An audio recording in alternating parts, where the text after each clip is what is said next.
आज जागर केतबेले कौन महादीप उठब कौन आज समय निर्घंट 4 ରୁ 4:15 भितर आम महादीप उठब एवं हरिहर भेट ता पूर्व अभिषेक कर गोटे निरा अनुष्ठान आमर सब शैवपीठ अपेक्षा आम शैवपीठ हरि आउ हर हरिंकर इष्टदेव हेले हर हरंक इष्टदेव हरि परस्पर आज मिलन कर आर निरा दृश्य देखा लक्ष लक्ष लोक संध्या बेलू मत संध्या सुधा ये रास्ता संपूर्ण ये जगह संपूर्ण भाव पूर्ण हो नीति कौन चलती आज सका नीतिक्रांति प्रतिदिन जो प्रकार नीतिक्रांति आज संपूर्ण सका जेहेतु लोक आसवे तेणुक बर्तमान सुधा सब अनुष्ठान लगी अप टू कलेक्टर पर्यंत समस्ते सहयोग देउछन हमको 18 तारीख पर्यंत जो 4 दिन व्यापी ये जागर यात्रा अनुष्ठित हो आम बहु संख्यार जनसमागम दृष्टि आम बारिकेड कर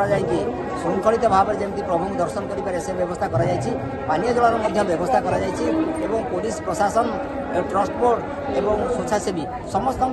सहयोग ये कार्यक्रम चली श्रृंखलार सहित आम प्रभु दर्शन दर्शक मैंने आउ गोटे कथा प्रत्येक संध्यारे सांस्कृतिक कार्यक्रम व्यवस्था रही जहाँकि सांस्कृतिक कार्यक्रम 4 दिन व्यापी सांस्कृतिक कार्यक्रम अनुष्ठित हो जमी दर्शक मैंने जो श्रद्धालु भक्त मैंने सुरुखुरु दर्शन करें समस्त प्रकार व्यवस्था कर